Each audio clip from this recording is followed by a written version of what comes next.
I am NetMoverSitan. Now, this was difficult to find a title which summed this up, but mental manifestation. Yes, that would sum it up as good as any.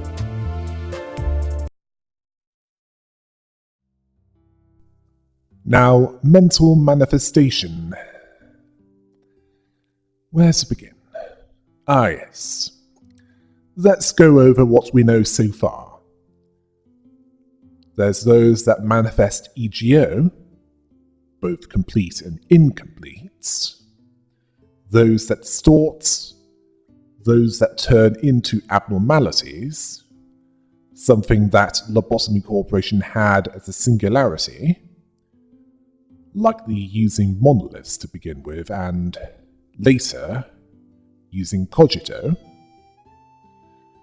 and those that became peccatula. I consider it to be important to go over each state to sort this into something that makes sense. Now, let's start with the peccatula. Peccatula are those that fail to even distort. The first recorded appearance of these was between year 983-05 and 983-07, during the events of Leviathan, when Virgilius, the Red Gaze, attacks the lab operated by the Ring in District 14. With the assistance of Azia, one of the former League of Nine that operated in District 20, who was under N-Corp's employ. These peccatula were made from the orphans that he visited in the orphanage in District 22, before Tomeri demolished it with the assistance of E.G.O, the Purple Tear. They also no longer exist as humans in that state, and are consumed by a specific sin affinity. I'll do a more focused peccatula lore video when all of the stage 3s appear. There are those, such as those operating the casino in District 10, that try to domesticate them, trying to turn them into guard animals, and failing miserably. Wrath burns, lust bleeds, sloth resonates, gluttony ruptures, gloom floods with despair, pride weakens, and envy copies. Now, what are distortions? Well, distortions are what happens when specific individuals are so overwhelmed by emotions that they change into something that isn't human, but not a peccatula, where they've been broken, either by themselves or with the assistance of Carmen, ever since she became non-corporeal after the White Nights and Dark Days. While cogito was used in the later years of Lobotomy Corporation to make abnormalities, which is a substance extracting, well, it extracts a person's ideas into physical form, which typically kills the one that uses it. Elijah, Giovanni, and Enoch, well, those three certainly died during the cogito trials. It's possible that this wasn't the original method for making abnormalities, as the monolith technology seems almost as common as the number of golden bars in existence, a monolith being a device that can force people to distort. Yes. That and cogito was made in more significant quantities when Carmen's brain and nervous system was put in a tank after she committed suicide. which also made the bloodbath abnormality as a consequence, allowing Lobotomy Corporation to make more abnormalities, which led to the Seed of Light being made, with the help of Ayin and the others. Now, what's so bad about distorting? Well, the best isn't exactly brought out in them. And that's at best. They're feral beasts at worst. Now, there's one of three outcomes that can happen at this stage. One, with the assistance of others, as demonstrated by Moses, the Distortion detective. Yes, the Distortion detective. They become human. But the risk of distorting remains. That's one outcome. The second outcome is that they're assisted with overcoming what was weighing them down, and they reject being chained to their past. Well, that's how I describe it, but it results in them manifesting a complete E.G.O. And at this point, they're no longer able to distort. This is what Moses made clear, unless we learn otherwise. The third outcome is, if they remain as distortion for too long, they risk turning into an abnormality. And like with the complete E.G.O, there's no turning back after that, as if this is the case, they lose their identity as a human. Now, distortions only appeared in noticeable numbers sometime after the White Nights and Dark Days. As in 3 days when the Seed of Light was released, and then 4 days of dark. And distortions were helped to become distortions thanks to Carmen. Now, Carmen, when she was still sane, was working on a cure for the disease of the mind. The disease of the mind which was sending humanity on a self-destructive path. Yes, those 4 days of darkness was because Angela cut off the Seed of Light 4 days too soon. Which resulted in, incomplete seeds, which in most cases led to distortions. Now, distortions likely predated this, but they're comparatively rare, even when monoliths used to, they were used to distort people. Now, blood fiends I've already covered, and they're their own category. So let's move on from there. Next, let's talk about abnormalities. According to Angela, more natural abnormalities were rare before Lobotomy Corporation. Examples included the 3 birds that, when they fused together, would become the Apocalypse Bird, and possibly White Knights. An abnormality that was said, or at least hinted at by Angela, to have destroyed a wing that generated power by tapping into hell, which saved the head and or the claw the trouble of doing so. As it was mentioned earlier, once a distortion becomes an abnormality, there's no going back, as there's nothing of the human that they once were to restore, and unlike distortions, taking them out will not kill them. They'll be in an egg form that will eventually be restored into an abnormality. There's no known way of truly killing an abnormality. At the very least, none that Faust is aware of. In the past, they were categorized in terms of the danger they pose when extracting enkephalin. that substance gathered from those experiencing emotional and physical pain from working with abnormalities, which was used as a power source before the fall of Lobotomy Corporation, and to a few as a narcotic drug.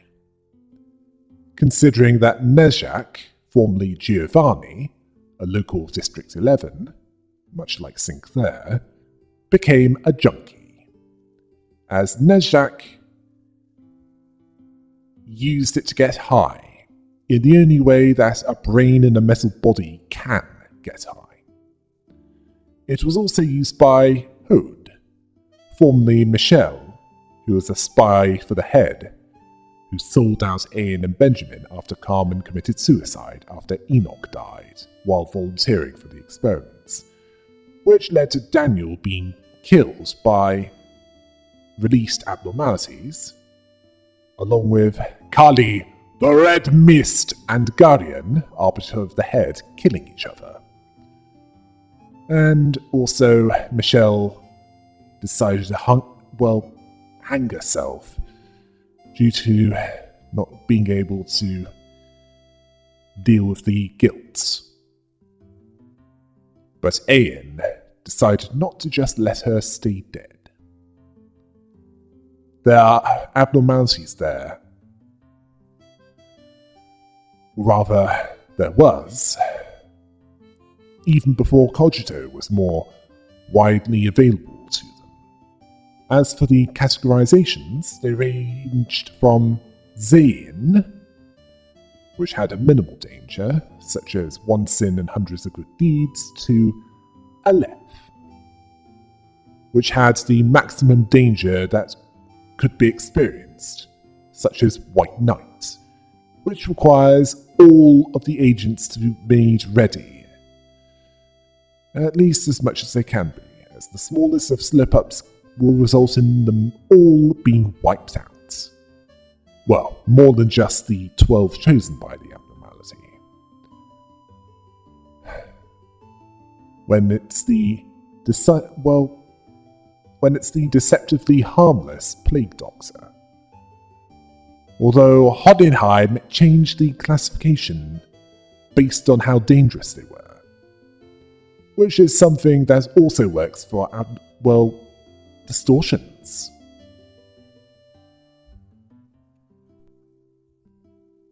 Let's move on to the volatile E.G.O. This is an E.G.O. that is incomplete and not as strong as the complete E.G.O. It's part of the way there, but not quite there. Examples of this are what Zhao, formerly of the Lu Association South Section 1, and Philip of the Dawn Office, their strong emotions of their respective situations. Zhao with the personal loss of her husband,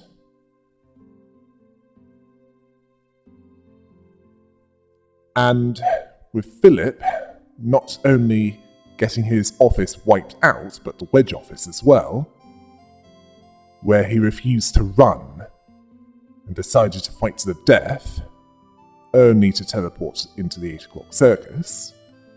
Zhao was encouraged to go back into the library to retrieve her husband's book.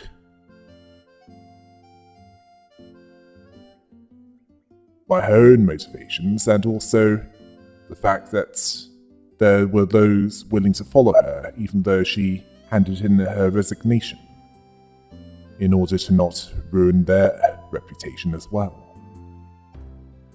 Now, the main difference between those two is Philip was broken by Oswald and Pluto, two powerful distortions, and this changed him into the Crying Children. This is just one possible outcome for those with volatile E.G.O. Zhao is another possibility, as Miris encouraged Zhao to persist, and she overcame her internal struggle, and fully manifested her own fiery E.G.O., which was styled on traditional Chinese armor,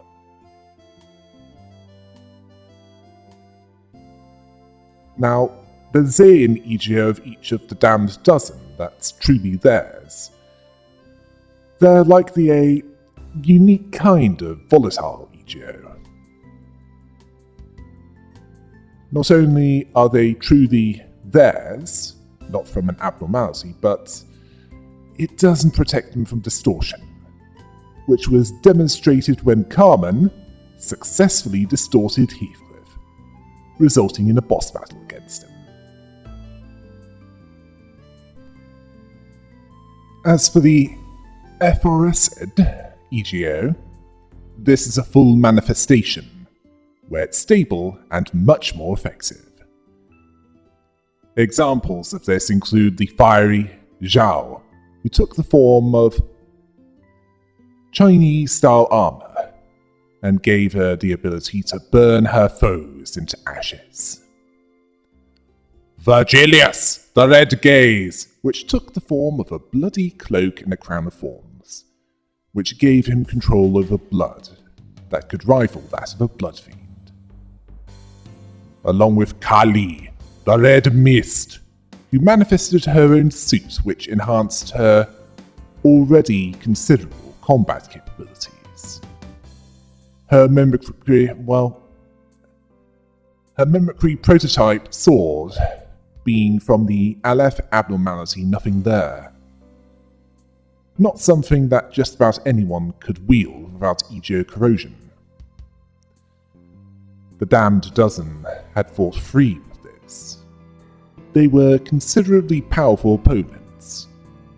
Dong Bik, one of the League of Nine, formerly, wielded the Spice Bush E.G.O, which had a flowery theme to it.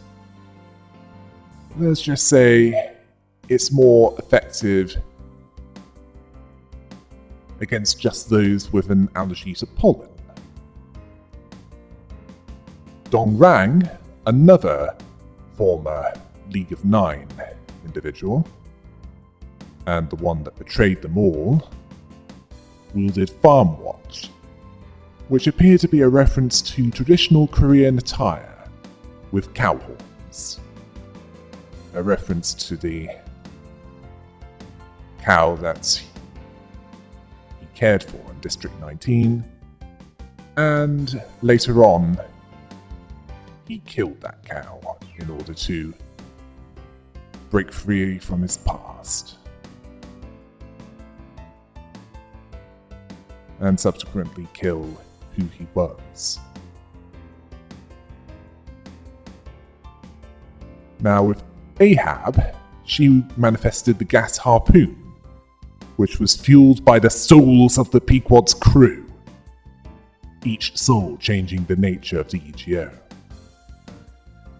And she manifested this with minimal struggle. This was likely because she had a psychotic determination to complete her goal. An obsession that's so strong, Carmen looked at her, raised her hands, metaphorically speaking, and said, "This, I'm out of here. She's not going to listen, not to me, not to anyone." While with others, they basically have to tell Carmen to go herself for her words. Words intended to make her victims surrender to their emotional struggle. Words they ultimately didn't give a about. Now, what happened with Carmen, Benjamin, and Ayin regarding the physical manifestation of the mind was an example of how the path to ruin is paved with good intentions. Well, that's certainly the case of Carmen, at least to begin with, where through numerous trials and questionable at best experiments, they sought to create the cure for the disease of the mind, and take humanity in a direction away from self-destruction.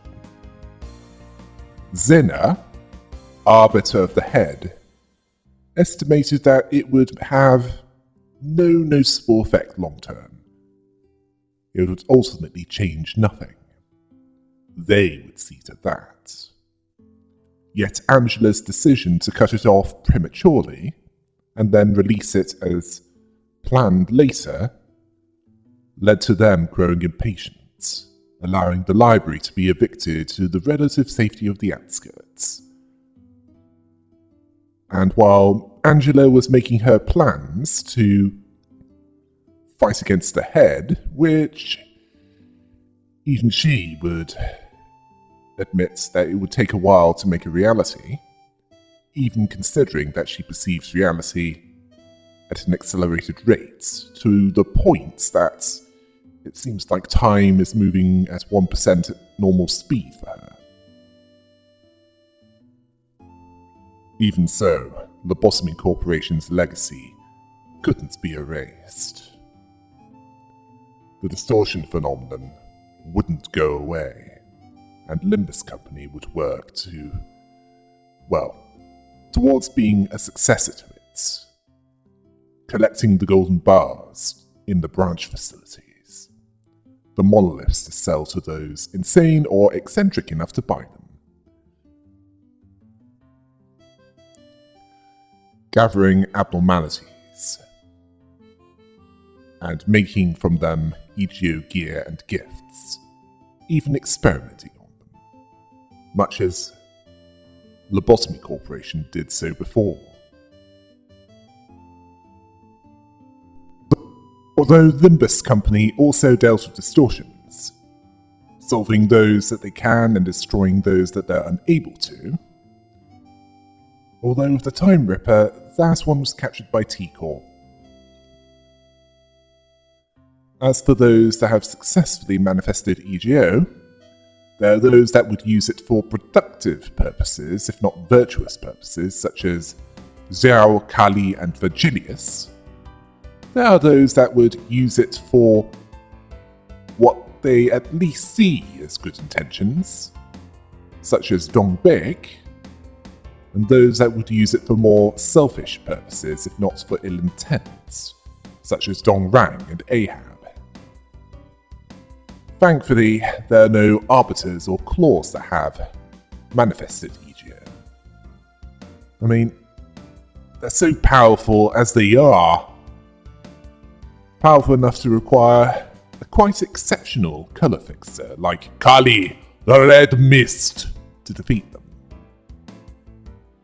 Gebura wasn't as strong as her former self, which was why she was barely able to hold off Zena and Baral long enough to bleed the eviction timer, with the help of Roland the Black Stain and Bina, formerly Guardian. I mean, if an Arbiter or a Claw had E.G.O on top of that, even if every colour fixer was to unite against that one, they'd be well and truly over so much that any prospective colour fixer would feel that for weeks. N-Corp likely has Ahab under their employ with the promise that she'll be able to hunt the pallid whale in other worlds. There could be other wielders of E.G.O that might become threats to the Damned Dozen on their journey to claim the Golden Bars. They'll need to continue to get stronger in order to stand a chance of surviving these encounters.